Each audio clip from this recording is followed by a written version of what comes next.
दुनिया हम सब मुसाफिर आए, वही आखिर ठिकाना। कोई आगे रवाना है, कोई किसे रवाना। देख बांदा বানাইছে আমি আর আমার সাথে করে বাঁধা। এই বান্দা বানাইছে কিনা? আল্লাহ বানাইছে। এই আল্লাহর সাথে করে বাঁধ করে। দেখেন শুরুতে দুই রোজা, শেষ লাস্টে দুই রোজা, মাঝখানে একটা বাঁধ দিয়েছে। আল্লাহ এই রোজা কি বাঁধ দেওয়ার জন্য পাঠাইছে? না। আসসালামু আলাইকুম ওয়া রাহমাতুল্লাহি ওয়া বারাকাতুহু। আলহামদুলিল্লাহ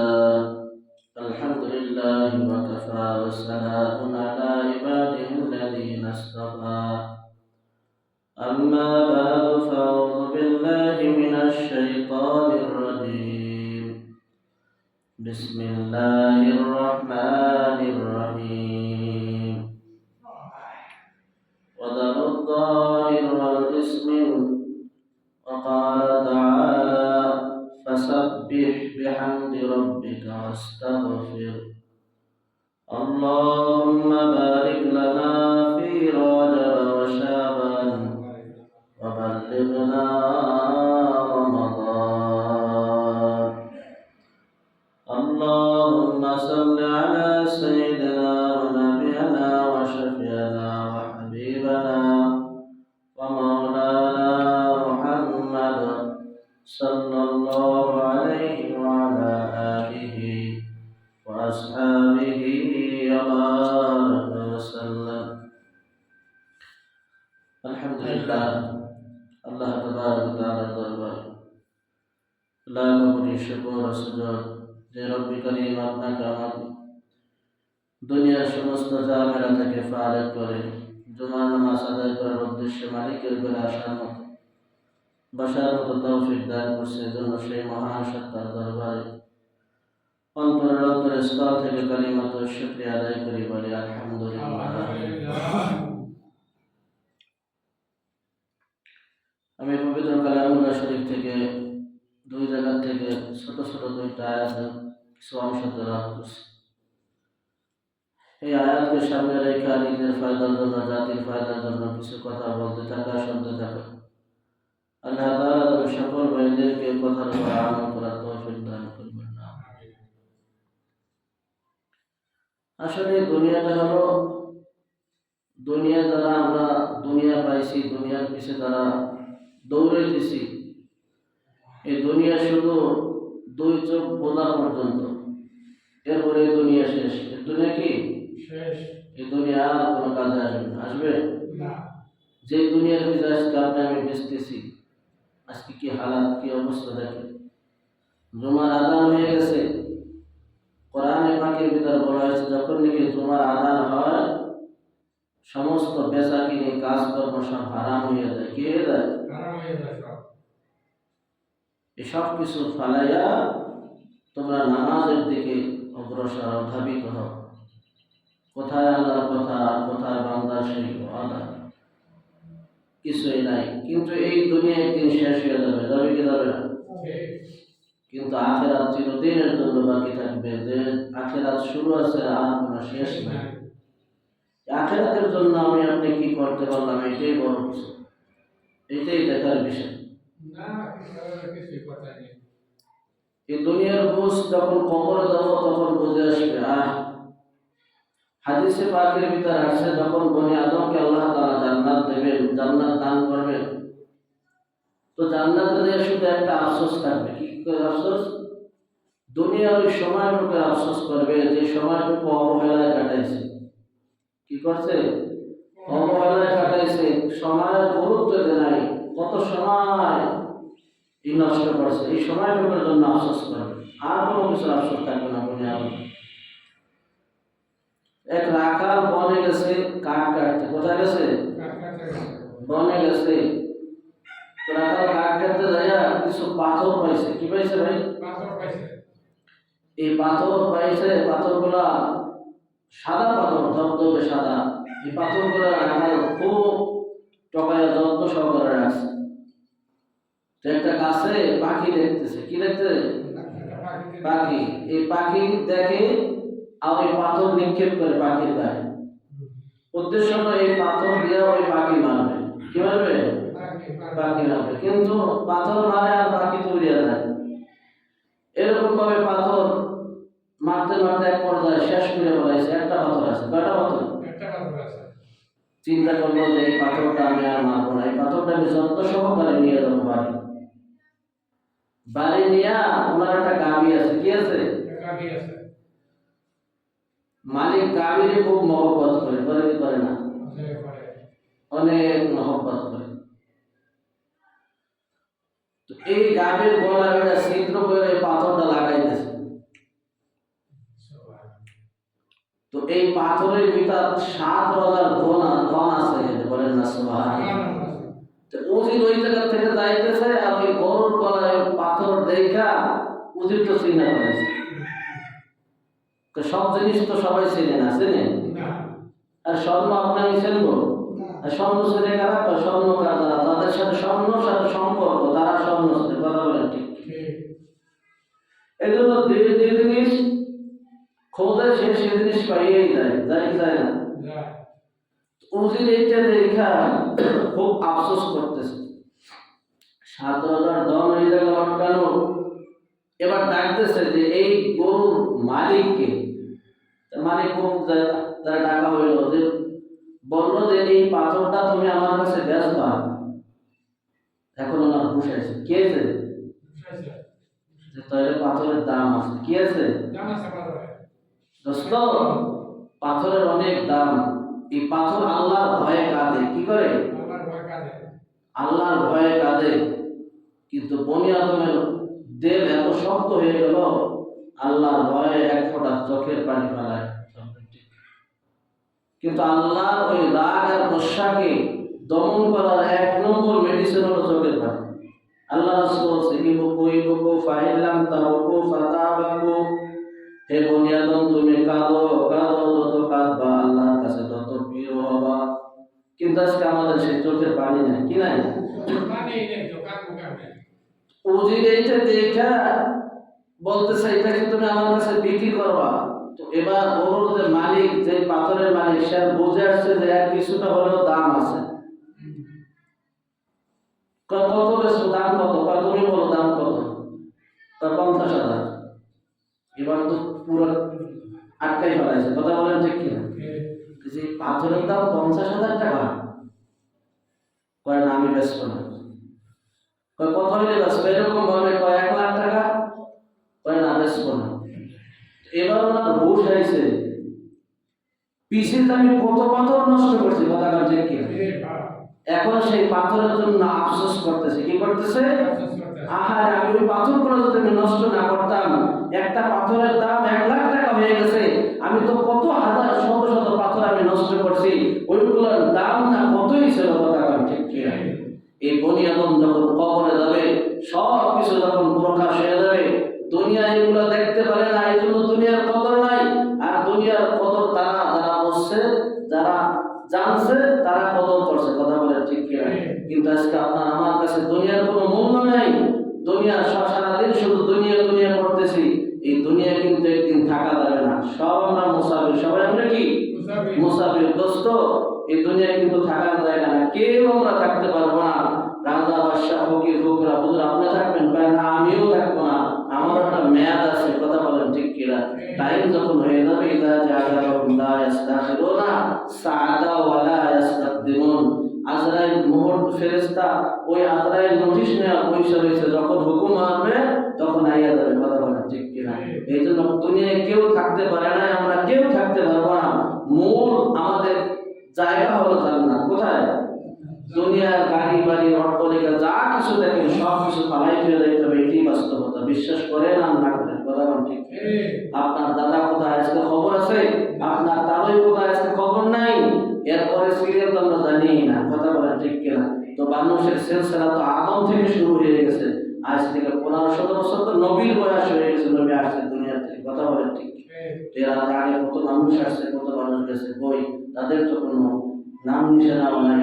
তোমার আমার একদিন নাম নিশানা থাকবে না এই দুনিয়ায়। কথা বলেন ঠিক? এখন আমরা দুনিয়ায় যারা শান্তির আশা করি, আসলে তো বলেন দুনিয়ায় কি আমরা শান্তিতে আছি? কেউ শান্তিতে নাই। শান্তি, একমাত্র শান্তি আছে কবরে। কোথায়? একমাত্র শান্তি আছে জান্নাত। বলে সুবহানাল্লাহ। দুনিয়াটা একটা পেরেশানির জায়গা। কিসের জায়গা? আল্লামা শফি সাহেব ভারতের, যিনি মারিফুল কোরআন তর্জমা করছেন, এনার দুইটা সন্তান, একটা হলো তকি ওসমানী আর একটা হলো রকি ওসমানী, একটা হলো তকি আর একটা হলো রকি। তো এই তকি ওসমানীকে আল্লাহ তাআলা বেশি পড়াইছে আর বেশি জ্বালাইছে, এই জন্য সবার কাছে বেশি প্রসিদ্ধ হয়ে গেছে। বলেন সুবহানাল্লাহ। ভারতের ভিতর, উপমহাদেশের ভিতর সবচেয়ে প্রধান মুক্তি যাকে বলা হয়, যার নাম হলো জাস্টিস তকি ওসমানী। বলেন সুবহানাল্লাহ। এনার পরে কলম ধরবে এমন কোন লোক নাই। তুমি ইসলামী খুতবাতের ভিতরে একটা ঘটনা আছে, যেভাবে বলছে আমি সেভাবে বলতেছি, যে মানুষ আমরা শান্তি তালাশ করি দুনিয়ায়, আসলে দুনিয়াটা শান্তির জায়গা না।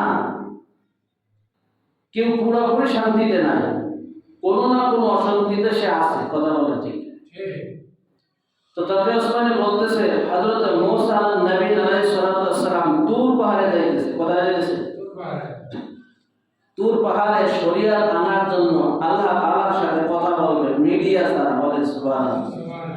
এই জন্য বলা হয় মূসা কালিমুল্লাহ, ইব্রাহিম খলিলুল্লাহ, ঈসা রুহুল্লাহ, আদম সফিউল্লাহ। বলেন সুবহানাল্লাহ। এই লকবগুলো কিন্তু কেউ লাগায় না, আল্লাহ লাগাইছে। কে লাগাইছে? আল্লাহ তাআলা। তো মূসা অনেক কথা বলছে আল্লাহ তাআলার সাথে। এই মূসা একদিন যাইতেছে, তোমার এক উম্মত বলতেছে, আল্লাহ পয়গম্বর আপনি তো তুর পাহাড়ে যাইতেছেন আল্লাহ তাআলার সাথে কথা বলার জন্য, তো আল্লাহ তাআলার কাছে একটু বললেন আমি যে অশান্তিতে আছি, আমি যে পেরেশানিতে আছি, এই পেরেশানিগুলো যেন আল্লাহ দূর করে দেন, আল্লাহ যেন আমাকে একটু শান্তির ব্যবস্থা করে। তো নবীর কাছে যখন এই দোয়া করতে বলল আল্লাহ তাআলার কাছে, যে আপনি এই আরজিটা আল্লাহর কাছে জানাই। তো মূসা নবী আল্লাহ তাআলা শরীয়ত দেয়া নেওয়ার পরে ওই তার উম্মতের কথা মনে করছে, যে আল্লাহ আমার তো একজন উম্মত আছে, সে বড় পেরেশানিতে আছে। কিসে আছে? খুব পেরেশানিতে আছে, খুব টেনশনে আছে। আল্লাহ তার একটু শান্তির ব্যবস্থা করে দেন। তো মূসাকে প্রশ্ন করছে আল্লাহ তাআলা, যে মূসা তুমি কি তার পুরোপুরি শান্তি চাও না অর্ধেক শান্তি চাও? আপনার আমার বেলা হলে কি বলতাম, শান্তিতে যেহেতু রাখবে তো পুরোপুরি শান্তি দিয়ে দেবে। কথাটা ঠিক কি? তো আল্লাহ তাআলার কাছে বলতেছে মূসা, আল্লাহ শান্তি যেহেতু আপনি দেবেন আর আমি নবী দোয়া করতেছি, তাহলে তার পুরোপুরি শান্তি দিয়ে দেন। বলেন সুবহানাল্লাহ। কয় দাও মূসা তার পুরোপুরি শান্তির ব্যবস্থা করে দাও। মূসা পয়গম্বর যাইতেছে, ওই পথ দিয়ে যখন যায়, যাওয়ার পরে সেই বাড়ির ঘাটের থেকে যখন যায়, তখন আব্দুর রহমানের ডাক দিছে, আব্দুর রহমান আসো। 2-3 বার ডাকার পরে আব্দুর রহমান কোনো সাড়া দেয় না। ঘরের থেকে, পাশের ঘরের থেকে এক লোক এসে বলতেছে, পয়গম্বর আপনি কাকে ডাকেন? কয় আব্দুর রহমান কোথায়? আব্দুর রহমানের জন্য তো আল্লাহ তাআলার কাছে দোয়া করছে, আল্লাহ তাআলা দোয়া কবুল করছে। কয় পয়গম্বর আপনি কি জানেন না আব্দুর রহমান তো ইন্তেকাল হয়ে গেছে? কি হয়ে গেছে? আব্দুর রহমান তো মারা গেছে, আপনার কাছে সংবাদ পৌঁছায় নাই। মূসা নবী বলে যে ঘটনা আমি বুঝলাম না। ঘটনা কি করে নাই? বিষয়টা আমার বুঝে আসলো না। আমি দোয়া করে আসলাম, আল্লাহ তাআলা বলল যে তাকে আমি জান্নাতের পুরোপুরি শান্তির ব্যবস্থা করে দিয়েছি। লোকটা তো মারা গেল, তো কি শান্তি পাইল? কথা বলতে পয়গম্বর মূসা আলাইহিস সালাম পরবর্তীতে যখন আবার তুর পাহাড়ে গেছে, আল্লাহ ডাকতেছে শরীয়ত আনা নেওয়ার পরে আবার ওই উম্মতের কথা মনে পড়ছে, আল্লাহ অমুক তারিখে অমুক সময় আমার এক বান্দার, আমার এক উম্মতের ব্যাপারে, আপনার এক বান্দার ব্যাপারে আপনার সাথে আমি আপনার কাছে দোয়া করছিলাম, আপনি তার জন্য আপনি বলছিলেন তাকে শান্তির ব্যবস্থা করে, পুরোপুরি শান্তির ব্যবস্থা করছিলেন। হ্যাঁ আল্লাহ, সে লোকটা তো মারা গেল, আমি তো কিছুই বুঝলাম না।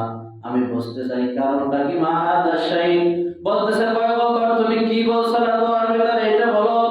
আল্লাহ আমি তো দোয়া করছিলাম আমার উম্মতের জন্য, আল্লাহ পুরোপুরি শান্তির ব্যবস্থা করে দেন।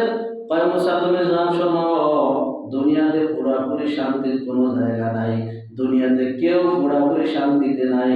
শান্তির জায়গা হলো একমাত্র জান্নাতে। আমি তার মৃত্যুর মাধ্যমে জান্নাতে পৌঁছে দিয়েছি, তার পুরোপুরি শান্তির ভিতর ঢুকাই দিয়েছি, আর কোনোদিন তার অশান্তি আসবে না, এমন শান্তির জায়গায় তারে পৌঁছে দিয়েছি। মূসা কোনোদিন তার অশান্তির মুখ আর সে দেখবে না। বলেন সুবহানাল্লাহ। বলেন তো আমরা কেউ শান্তিতে আছি পুরোপুরি? দুনিয়ায় পুরো শান্তির জায়গা। যত মেহনত করো আর যত কষ্ট করো, যত টাকা ইনকাম করো না কেন, তোমার তকদিরে যা আছে তুমি তা পাইবা, এটাই বাস্তবতা। তুমি কি রিজিক খাবা আল্লাহ তাআলা বলো মা খালাকাল্লাহুল কলম, ওই কুদরতে কলমে আল্লাহ তাআলা সব কিছু লিপিবদ্ধ কইরা বলেছে। কথা বলেন ঠিক কিনা? তুমি কতদিন বাঁচবা, কতদিন কি খাবা না খাবা, কোথায় যাবা, কি করবা, সব কিছু সব লিপিবদ্ধ হয়ে গেছে। এই জন্য দুনিয়ার পিছে না ছুটা আখিরাতের পিছে ছোট। অথচ দুনিয়া সাময়িক সময়ের জন্য দুনিয়া, আর আখিরাত অফুরন্ত সময়, যেই সময় শুরু হবে আর কত শেষ হবে না। গতকাল হাদিস পড়তেছিলাম, আখিরাতের তুলনায় আমরা কয়েক সেকেন্ড দুনিয়ায় হায়াত পাইতেছি, আর দুনিয়ায় 1000 বছর যদি কেউ বাঁচে, ওই 1000 বছরের সমান হবে আখিরাতের দিন হবে একদিন। কয়দিন বলেন? ওই একদিনের জন্য আমরা কত চেষ্টা করতেছি, কত মেহনত করতেছি, মাথা কাম পায়ে ফেলাইতেছি। কথা বলেন ঠিক কিনা? এই হারাম উপার্জন করতেছি, এই হারাম কিন্তু একদিন তোমাকে জাহান্নামে নিয়ে যাবে। কথা বলেন ঠিক কিনা? এই জন্য মেরে দোস্ত বুজুর্গ, আল্লাহ তাআলা বলেন ওয়ালাল যাহির ওয়াল বাতিন, আল্লাহ তাআলা বলতেছেন প্রকাশ্য এবং গোপনে তোমরা গুনাহ ছেড়ে দাও। তোমরা প্রকাশ্যে গুনাহ করবা না, গোপনে গুনাহ করবা না। আর প্রকাশ্যে গুনাহ করলে মানুষ আমাকে অসম্মান করবে, বলবে লোকটা গুনাহগার, কেউ আমাকে সমাজে দাম দেবে না। আল্লাহ তাআলা বলেন তুমি গোপনে কোনো গুনাহ করো না, কারণ তুমি গোপনে যখন গুনাহ করো, এই গুনাহ কেউ দেখে না, দুনিয়ার কেউ দেখে না, কিন্তু আহকামুল হাকিমিন আল্লাহ তাআলা তোমার এই সব গুনাহগুলো দেখতেছে। কথা বলেন ঠিক কিনা? কিরামান কাতিবিন তোমার গুনাহ দেখতেছে, আর ফেরেশতারা দেখতেছে। আল্লাহ তাআলা বলতেছে সূরা কাহফের ভিতর, কিয়ামতের ময়দানে যখন বনি আদমের আমলনামা দেয়া হবে, আল্লাহ তাআলাকে ডাক দিয়ে বলে হায় আল্লাহ, এমন কি আমলনামা তুমি আমার কাছে পেশ করলা? হায় আল্লাহ, অমুক জায়গা বসে অমুক স্থানে বসে আমি ছোট একটা নেক আমল করছি, গভীর রজনীতে কেউ দেখে নাই, সেটা ওখানে লিপিবদ্ধ করা আছে। অমুক জায়গায় বসে অমুক স্থানে বসে আমি বড় একটা গুনার কাজ করছি, তাও ফেরেশতারা লিখে রাখছে। আল্লাহ, এমন কি কিতাব তুমি আমাকে দান করলা, যে কিতাবে ছোট গুনাহও ছাড়ে নাই, বড় গুনাহও লিখতে বাদ দেয় নাই, বড় আমলও লিখছে, ছোট গুনাহও লিখছে, সব কিছু এই কিতাবের ভিতরে লেখা আছে। আল্লাহ, এমন কোন আমল নাই যেটা আমি করি নাই, সেটা হয় নাই, ওখানে সব কিছু কিন্তু লেখা হয়ে যাইতেছে। দুইটা ফেরেশতা, সম্মানিত ফেরেশতা কিরামান কাতিবিন, দুইটা ফেরেশতা তোমার আমার সেট করে দিয়েছে। কথা বলেন ঠিক কিনা? একজন ফেরেশতা ভালো নেক আমল লেখে, আর একজন খারাপ আমল লেখে।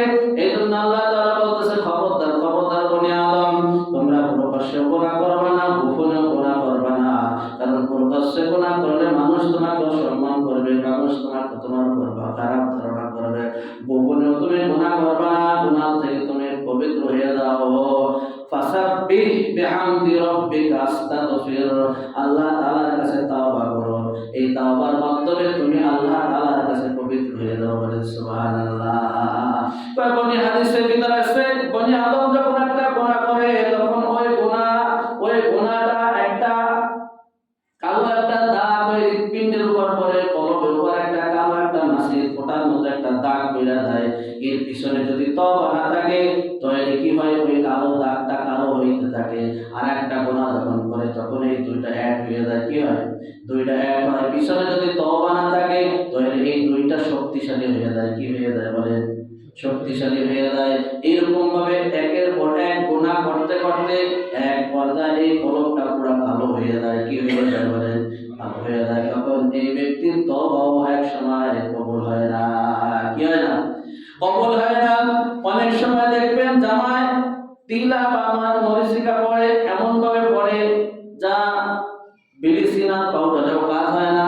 ধোবার কাছে যখন নেন, ধোবাও বলে যে হুজুর এইটা কাজ হবে না, এটা বাদ হয়ে গেছে, এটা নষ্ট হয়ে গেছে। কথা বলেন ঠিক কিনা? তখন এটা ফালাই দেয়। কিন্তু বনি আদম যখন এরকম ভাবে গুনাহ করতে করতে একটার পর একটা, তখন ওই গুনাহটা পুরো কলবটা কালো হয়ে যায়। ওই ব্যক্তির অন্তরে কোনো ভালো জিনিস ভালো লাগে না। কথা বলেন ঠিক কিনা? এই জন্য যখন তওবা হয়ে, যখন গুনাহ হয়ে যাবে, পাশে তারা তৎক্ষণাৎ আমার আপনার তওবা করতে হবে। কথা বলেন ঠিক কিনা? যখন তওবা করব, আল্লাহ তাআলা ওই গুনাহটা এমনি মুছে ফেলাই দেবে। বলেন সুবহানাল্লাহ। গুনাহের একটা উদাহরণ বলতেছি।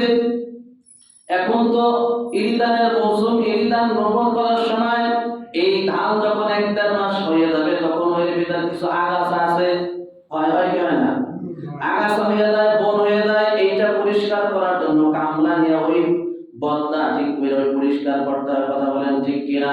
ওই আগাছা যদি পরিষ্কার না করা হয়, ওই আগাছার শক্তি বেজাতের শক্তি বেশি। কথা বলেন ঠিক কিনা? অজাতের শক্তি বেশি, অজাতের শক্তি বেশি। এই ঘাসটা বড় হয়ে যায়, এই ঘাসটা বড় হওয়ার কারণে আপনার ধানটা নিচে পড়ে যায়, হয় কি হয় না? এই ধান নিচে পড়ে যায়, এইটা হলো একটা আগাছা। এই ধানটা তুলতে হইলে, ধান আপনার গলায় আনতে হইলে কি করতে হবে? আগাছা পরিষ্কার করতে হবে। কথা বলেন ঠিক কিনা? আগাছা যদি পরিষ্কার না করা হয় তাহলে আশা করা যাবে না আপনার গলায় বৈশাখ মাসে ধান আসবে। কথা বলেন ঠিক কিনা? কিন্তু ওই সার আর ঔষধে আগাছায় বেশি খাইয়া ফেলাবে, এই জন্য আগাছাটা কি করতে হবে?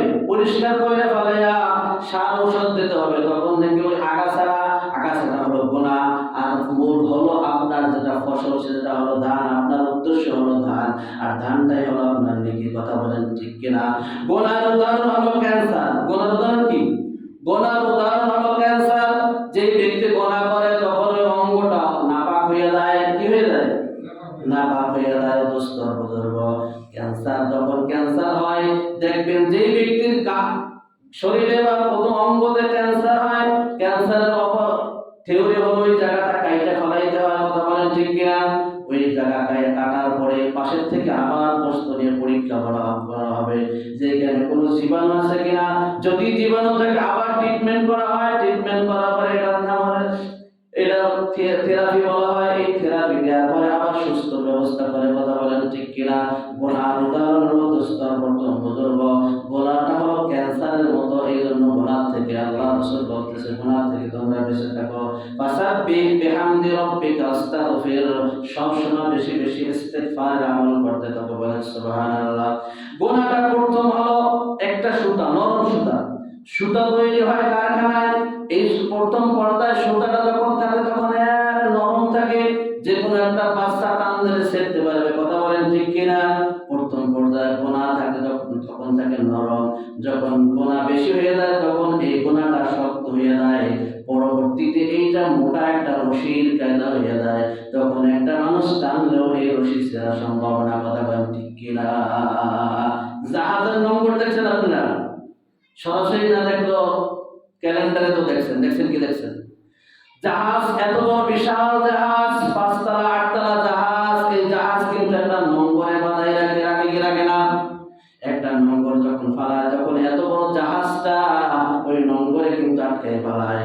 অথচ পরবর্তীর গোনার উদাহরণ হয়েছে, পরবর্তীতে তুমি যখন গোনা করতে করতে তোমার অন্তরটা কালো হয়ে যাবে, তখন এই গোনাটা এত মোটা হয়ে যাবে ওই জাহাজের নম্বরের কায়দা হয়ে যাবে। কথা বলেন ঠিক কিনা? দুনিয়া মুসাফির আয়ে ওহি আখির ঠিকানা, কোই আগে রানা হায় কোই পিছে রানা। দোস্ত, দুনিয়া কিন্তু এটা মুসাফিরের জায়গা। আল্লাহু আকবার। কেউ থাকতে পারে না, কেউ থাকতে পারবে না। তুমি আমিও কিন্তু এ জায়গা থাকতে পারবো না। আল্লাহু আকবার। যমুনা ইন্ডাস্ট্রিয়াল মাঝে মালিক উনি যখন অসুস্থ হয়ে পড়ছে, এত বড় টাকাওয়ালা, এত বড় সম্পদওয়ালার মালিক, উনি বলতেছে শুধু আমাকে একটু কথা বলার শক্তি দান করো, আর কিছু আমি চাই না। আমার সম্পত্তির অর্ধেক ভাগ আমি তোমাদেরকে রেখে দেব। আল্লাহু আকবার। 15 জন ডাক্তার এরকম ভাবে বৈঠক করছে, বইছে, কিন্তু তাকে কোনো কথা বলার কোনো শক্তি নাই। আল্লাহ তাআলা তাকে ওই সময় তাকে নিয়ে গেছে। কথা বলেন ঠিক কিনা? এই দুনিয়ায় কিন্তু আপনি আমি থাকতে পারবো না, থাকতে পারবো? দুনিয়ায় থাকার জায়গা না দোস্ত বুজুর্গ। গোনাটা হলো আগাছা। দেখবেন রমজান মাসে প্রকাশ্যক ভাবে অনেক মানুষে খানা খায় কি খায় না? খায় না? অনেক মানুষে খানা খায়। এটা হলো পুরা কপাল। এটা কি? এর কপাল পড়ছে। আর কি হচ্ছে? কপাল পড়ছে। 11 মাস খাইছে, এরপরে রমজান মাসও খায়। কথা বলেন ঠিক কিনা? এটা হলো আগাছা। ওই ধানের সেই আগাছা বড় হয়ে গেছে। কি হয়ে গেছে? ধানের সাথে বাইরে গেছে। এই জন্য ওই বদমাস দিনের বেলা খায়। কি করে? আল্লাহ খাইতে মানা করছে, আর দিনের বেলা খায়। ও কত বড় নাফরমান, কত বড় আল্লাহর সাথে পাল্লা দেয়, আল্লাহর সাথে পাল্লা দেয়। দেখেন কিছু মানুষ আছে, দেখবেন রমজান মাসে শুরুর দিক 2-3টা রাহে কি রাহে না? শুরুর দিক 2-3টা রোজা রাহে, আর মাঝখানে সব রোজা আবার গ্যাপ দেয়, আবার শেষের দিক 2-3 দিন দেয়। তো রোজার একটা বান দিয়েছে, কি দিয়েছে কথা কেন রোজা যাতে না চলতে পারে ওই শুরুতে শেষেরটা আল্লাহ কয় অমাকার আল্লাহ আল্লাহু খায়রুল মা। দেখ বান্দা বানাইছে আমি আর আমার সাথে করে বাট, এই বান্দা বানাইছে কিনা আল্লাহ বানাইছে, এই আল্লাহর সাথে করে বাদ করে। দেখেন শুরুতে 2 রোজা, শেষ লাস্টে 2 রোজা, মাঝখানে একটা বান দিয়েছে। আল্লাহ এই রোজা কি বান দেওয়ার জন্য পাঠাইছে? হ্যাঁ, রোজা যেভাবে শুরু থেকে রাখছে শেষ পর্যন্ত ওইভাবে রাখতে হবে, কথা বলেন ঠিক? এই জন্য দোস্তর রোজার সামনে মাহে রমজান মাস আপনার আমার জন্য অপেক্ষা করতেছে। ওই মরণের চাইতে দামি মরণ আর হইতে পারে না, যার মরণটা হয় রমজান মাসে, বলেন না সুবহানাল্লাহ। রোজা অবস্থায়, শুক্রবার হজ অবস্থায় এর চাইতে দামি মরণ আছে? 11 মাসই বাঁচলাম, রোজার মাস বাঁচলাম না, তো এই বাঁচার কোনো দাম আছে? এই বাঁচা চাইনার কোনো দাম নাই। 11 মাস তুমি বাইসে রয়েছো, তুমি তোমার কপালে রোজা জোটে নাই, তোমার মতো হতভাগা হতে পারে না। এই জন্য রাসূল বলছে বেশি বেশি দোয়া করো, আল্লাহুম্মা বারিক লানা ফি রজব ওয়া শাবান ওয়া বাল্লিগনা রমাদান। হে আল্লাহ, রজব শাবানের বরকত দান করো, রমজান মাস পর্যন্ত হায়াতকে লম্বা করে দাও, সুবহানাল্লাহ। ওই রমজান মাস ভাইয়া এক রোজা রাখলে 70টা রোজা রাখার সওয়াব পাবে, বলেন সুবহানাল্লাহ। একে 70 গুণ, একে 70 গুণ। এর মতো সওয়াবের মাস আর হতে পারে না, রহমতের মাস, নাজাতের মাস, মুক্তির মাস, কথা বলেন ঠিক কিনা? আল্লাহ তাআলা ডাকতে থাকবে, এমন কোন বান্দা আছো আসো আমার কাছে তওবা করো, আমি আল্লাহ তাআলা তোমার তওবা কবুল করব। আরে ভাই আমরা তো 1 মাস রোজা রাখি, কয় মাস? 1 মাস। আমার আল্লাহ তাআলা বলেন আমি তামাম জীবন ভর রোজা, বলেন সুবহানাল্লাহ। আল্লাহ সারা জীবন রোজা, রোজা রোজা সকালবেলা আপনার ব্যক্তির ব্যক্তি কাজে বাজারে এসে পরাটা খাইছে, আল্লাহ খাইছে নাকি? সে আল্লাহ সে খায় না, আল্লাহ তাআলা সারাটা জীবন রোজা, বলেন সুবহানাল্লাহ। ইসলামের একটা রকম আল্লাহ তাআলা পালন করে। সব কি বনি আদমের উপর দিয়েছে? কয় না, সব আমি বান্দার উপর ছাড়ি নাই, আমি আল্লাহও কিছু শরীয়ত রাখছি, আমি আল্লাহ তাআলাও একটা ইসলামের একটা রকম পালন করি, সেইটা হলো কি আমি সারা জীবন রোজা। আল্লাহ যদি সারা জীবন রোজা রাখতে পারে তাহলে আমরা একটা মাস রোজা রাখতে পারবো না? ইনশাআল্লাহ। আল্লাহ তাআলা আমাদের তৌফিক দান করুন, বলেন আমিন। আখির দাওয়ানা।